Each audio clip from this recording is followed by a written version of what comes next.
décidé les juges de la Cour pénale internationale aujourd'hui? Ce jour, la Chambre de première instance 7 de la Cour pénale internationale a rendu son jugement dans l'affaire à l'encontre de Jean-Pierre Bemba Gombo, Aimé Kilolo Musamba, Jean-Jacques Manjenda Kabongo, Fidel Babalawandou et Narcisse Harido, et ce en présence des 5 accusés.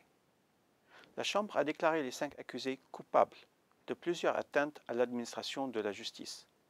Ces atteintes ont eu lieu en lien avec les faux témoignages livrés par des témoins de la défense dans une autre affaire contre Jean-Pierre Bemba Gombo devant la Cour pénale internationale.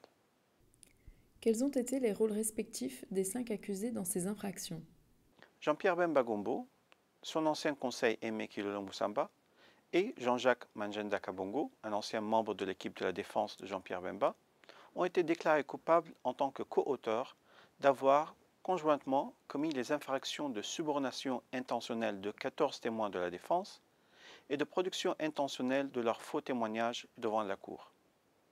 De plus, Jean-Pierre Bemba a été déclaré coupable d'avoir sollicité les faux témoignages des 14 témoins de la défense, Aimé Kilolo coupable d'avoir encouragé les faux témoignages des 14 témoins de la défense, et Jean-Jacques Manjenda coupable d'avoir apporté son aide aux faux témoignages faits par 2 témoins de la défense et apporté son concours aux faux témoignages faits par 7 témoins de la défense. Jean-Jacques Manjenda a été déclaré non coupable d'avoir apporté son aide, son concours ou toute autre forme d'assistance aux faux témoignages faits par les 5 autres témoins.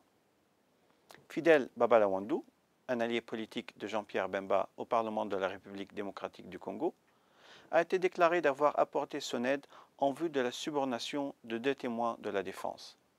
Et Narcisse Harido, un témoin potentiel de la défense dans l'affaire principale, mais qui n'a finalement pas déposé, a été déclaré coupable d'avoir suborné 4 témoins de la défense.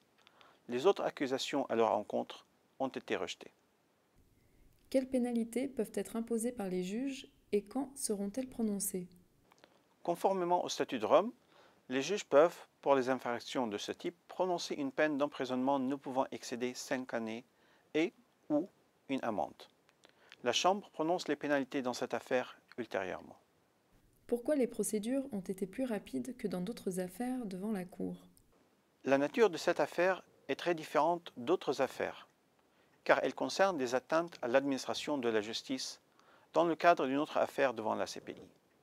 Par conséquent, elle ne concerne pas des crimes contre l'humanité, génocide ou crimes de guerre.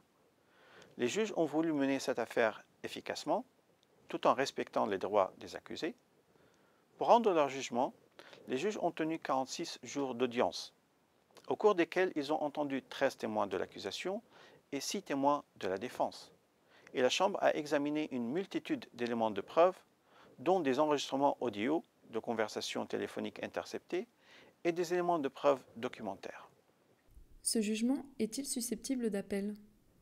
Si oui, la Chambre d'appel statuera-t-elle sur les 2 affaires à l'encontre de M. Mbemba en même temps? Le procureur et la défense peuvent faire appel du jugement dans un délai de 30 jours. Les appels sont entendus par la Chambre d'appel, qui est une chambre composée de 5 juges différents des juges de la Chambre de première instance qui ont jugé cette affaire.